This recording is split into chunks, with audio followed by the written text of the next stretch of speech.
मला फक्त एकच बाजू माहीत झाली आहे, ती त्यांच्याद्वारे, आणि जी दुसरी बाजू आहे ती मांडण्यासाठी आज आम्ही त्यांच्याकडे जातो. जसं न्यायाधीश सुद्धा दोन बाजू ऐकतो आणि नंतर त्याचं वक्तव्य करतो. आम्हाला एवढंच वाटतं की त्यांनी पण ते आमची बाजू ऐकावी एकदा आणि नंतर वक्तव्य करावं. माझे वडील वारकरी होते, ते एक त्या नात्याने ते जरी आमच्या घरी आले नसले तरी आज आम्ही त्यांना भेटण्यासाठी जातोय आणि जे आमचं आमची जी बाजू आहे, घडलेली घटना आहे, आम्ही ती त्यांना सांगू इच्छितो.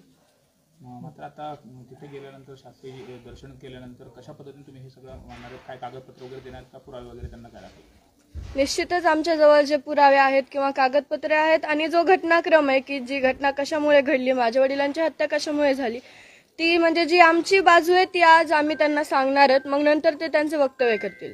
मात्र या अगोदर त्यांच्यापर्यंत ती बाजू गेली नाही का, आणि त्यांनी जे वक्तव्य केलं तर त्यामुळेच केलं असं वाटतंय? आता ही गोष्ट तर आज पूर्ण महाराष्ट्राला कळाली आहे. मला वाटतं त्यांना ती समजली असेल किंवा नसेल, फक्त आमच्याकडून ती त्यांना कळावी यासाठी आज आम्ही त्यांच्याकडे जातोय. आणि जे ते म्हणले की एका चापटीमुळे त्यांची मानसिकता बदलली आणि त्यांनी माझ्या वडिलांची हत्या केली. आज आमचे वडील आमच्यात नाहीयेत, तर आम्हाला एक प्रश्न पडला, त्यांना आमच्या मानसिकतेचं कसं काय वाटलं नाही आणि त्यांनी त्यांच्यावर हे वक्तव्य केलं. जर त्यांना मानसिकता हलवली असती त्यांची, तर त्यांनी आमच्या वडिलांना यायचं आणि आमच्या गावात नाही तर उलट त्यांच्या गावात नेऊन त्यांना मारायचं. पण त्यांनी हे कृत्य करायला नव्हतं पाहिजे असं आम्हाला वाटतं. आमचे वडील गेलेत, आम्ही फक्त न्याय मागतोय. आम्हाला लवकरात लवकर न्याय मिळवून द्या आणि जे कोणी आरोपी असतील त्यांना कठोरात कठोर शिक्षा द्या. न्याय मिळण्यासाठी भगवानगडाच्या पाठीशी राहिले पाहिजे का तुमच्या? आता आमची तर मागणी आहे की सर्वांनी आमच्या सोबत राहावं. जसं आज महाराष्ट्र एकोप्याने आमच्या पाठीमागे उभारलाय, तसं आम्हाला वाटतं सर्वच आमच्या पाठीमागे आहेत आणि ते कायम राहतील. आणि आम्हाला न्याय मिळूच तर नाही तर आमच्या पुढील वाटचालीसाठी सुद्धा तुमची सर्वांची खूप गरज आहे. हे सगळे पुरावे होते.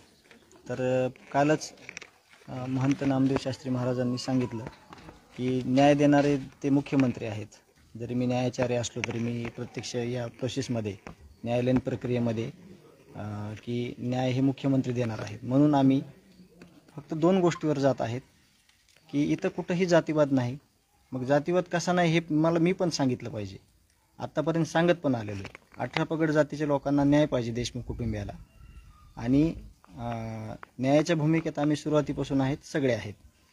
आणि जातीपातीचा कसा इथं विषय येत नाही हे मी त्यांना सगळं समजून सांगणार आहे. त्यांना माझ्याकडे जे काही गोष्टी आहेत ज्या या 10 वर्षाच्या कालावधीमध्ये घडलेल्या आहेत त्या मी त्यांना दाखवणार आहे. आरोपीची मानसिकता काय आहे, त्यांच्यावर किती गुन्हेगारी आहे ते मी दाखवणार आहे. तसेच गावची काय पार्श्वभूमी आहे, गावात किती गुन्हेगारीचं प्रमाण आहे त्याचं पण ऑफिशियली मी जे काय सांगणार आहे तिथे गेल्यानंतर आपल्याला समजेलच. आणि जे वेदना आहेत एक थेंब रक्ताच्या, आणि जे भावाच्या हत्या केली, मी अजून ते फोटो बघितले नाहीत, आत्ता देखील मी बघणार नाही. ते काम शिष्टमंडळातील कोणीतरी करेल. हे फक्त त्यांना मांडण्यापाशी ही दुसरी बाजू आहे. एक बाजू फक्त महाराजांनी मांडली, दुसरी बाजू काय आहे जी महत्त्वाची आहे, मांडणं अत्यावश्यक आहे, जी राज्याला कळली पाहिजे की दुसरी बाजू काय आहे. यासाठी आम्ही माझे कुटुंबीय विराज, वैभवी, मी आणि सत्यजित आम्ही असं जात आहोत आणि गावकरी सोबत असतील. तर महत्त्वाचे मुद्दे कुठले कुठले त्याच्यात तुम्ही हे केले? जातीचा विषय आहे की कुणी कुणाला टार्गेट करत नाही.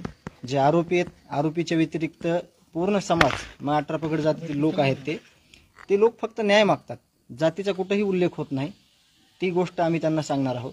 दुसरी गोष्ट वेदना, ज्या एक थेंब रक्ताच्या वेदना आहेत ती पूर्ण 150 ते 200 वेळेस जे अंगावर घाव झाले त्याच्या काय वेदना आहेत याविषयी एक बोलणार आहोत. आणि तिसरी गोष्ट, गुन्हेगारी प्रवृत्तीचे हे लोक कसे होते, गावाचा आपला इतिहास काय आहे, ह्या 3 गोष्टीवरच आम्ही त्यांना बोलून आम्ही परत येणार आहोत. महंत या ठिकाणी नाहीत भगवानगडावर असे कळते, मग काय करतात? नाही, आम्ही तिथं जाणार, गेल्यानंतर दर्शन घेणार भगवान बाबांच्या समाधीस्थळाचं.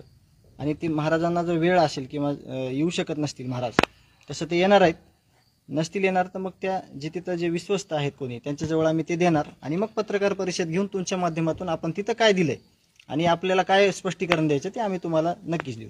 तसं पाहिजे भगवानगडाचे तुम्ही देखील बघता, श्रद्धेचं ठिकाण आहे, महाराष्ट्राच्या लाखो भक्तांचं श्रद्धाचं ठिकाण आहे. काय अपेक्षा असेल, ज्या पद्धतीने न्यायाचार्यांनी मागच्या वेळेस भूमिका मांडली होती, आता काय त्यांच्याकडून अपेक्षा असेल? संप्रदायामध्ये असं कुठंच नाही आहे. संप्रदायात जितके जे महात्मे आहेत, थोर पुरुष आहेत, तिथं जातीचा कुठंच विषय नाही आहेत. आणि आत्तासुद्धा या महाराष्ट्रामध्ये 18 पगड जातीचे लोक गुन्ह्या गोविंद्यानं राहत आहेत. जे जातीवाद करतात ते लोक समाजाचे विभक्त घटक आहेत. सगळे हे लोक जे आहेत ते सामाजिक सलोखा राखण्यासाठी आहेत आणि त्यांच्याकडून आम्हाला त्यांची भूमिका काय आहे ह्याच्यापेक्षा त्यांनी फक्त एक भूमिका मांडली. आमची भूमिका आम्ही त्यांना फक्त देत आहोत. मग त्यांनी त्यांचा विचार करून ते पण एक पत्रकार परिषद घेतील आणि सांगतील की देशमुख कुटुंबियांनी आपल्याला आज काय दिलं. हे त्यांना कधीच माहीत नव्हतं. आपण गेल्यानंतर त्यांना ह्या सगळ्या गोष्टी माहीत होणार आहेत.